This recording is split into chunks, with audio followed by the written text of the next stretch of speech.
Hello बच्चों, let's read this question and the question says that in the adjoining figure ABCD is a rhombus. If angle A is equal to 70 degree find angle CDB। तो आइए अब इस question को यहाँ पर हम solve कर लेते हैं। इस क्वेश्चन में हमसे कहा गया है कि हमारे पास ABCD जो है ये एक रोम्बस है, इसमें एंगल 70 डिग्री है, तो हमें बताना है कि एंगल CDB क्या होगा।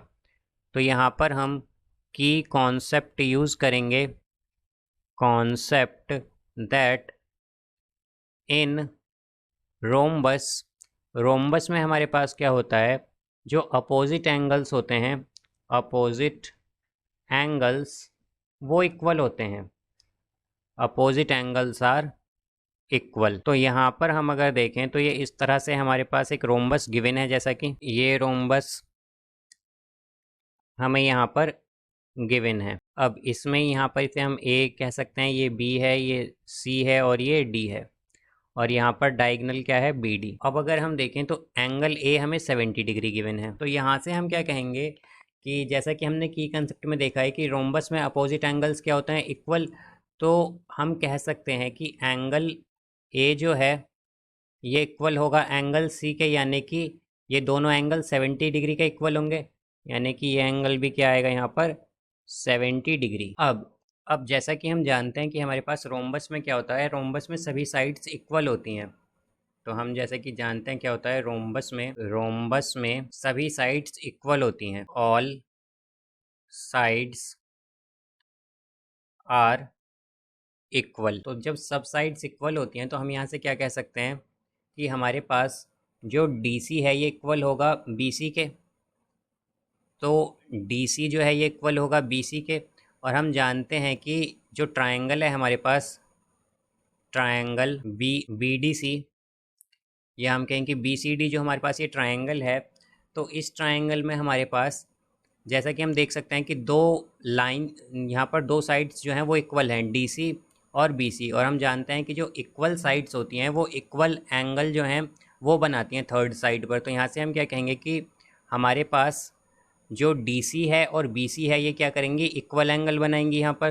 तो अगर यहाँ पर एंगल CDBX है तो हमारे पास एंगल CBD जो है ये भी क्या होगा, X होगा। तो हम क्या कह सकते हैं कि एंगल CDB वो इक्वल होगा एंगल CBD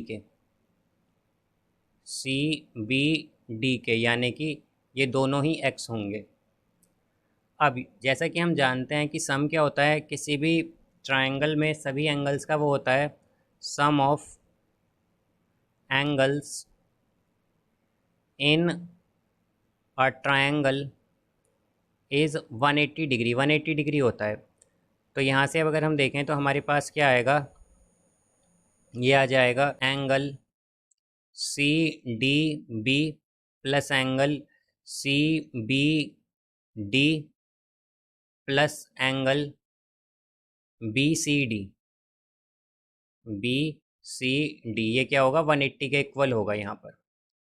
तो अब अगर हम वैल्यूज़ पुट करें यहाँ पर तो एंगल CDB क्या है, X है, प्लस एंगल CBD क्या है, ये भी X है, और प्लस एंगल BCD जो है हमारे ये क्या आया था 70 डिग्री, 70 डिग्री। तो ये इक्वल होगा 180 डिग्री के। तो यहाँ से अब अगर इसे हम सॉल्व करें तो क्या आएगा, 2x is equal to 180 degree minus 70 degree, जो कि होगा 110 डिग्री। तो x की वैल्यू क्या आएगी, 110 डिग्री बाय 2, यानी कि 55 डिग्री। तो यहाँ से हमारे पास एंगल x, या फिर हम कहें कि x क्या है बेसिकली यहाँ पर, ये हमारे पास एंगल CDB है,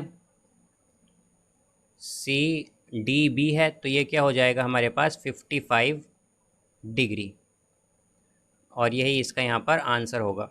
सो I hope you understood it well. Best of luck, thank you.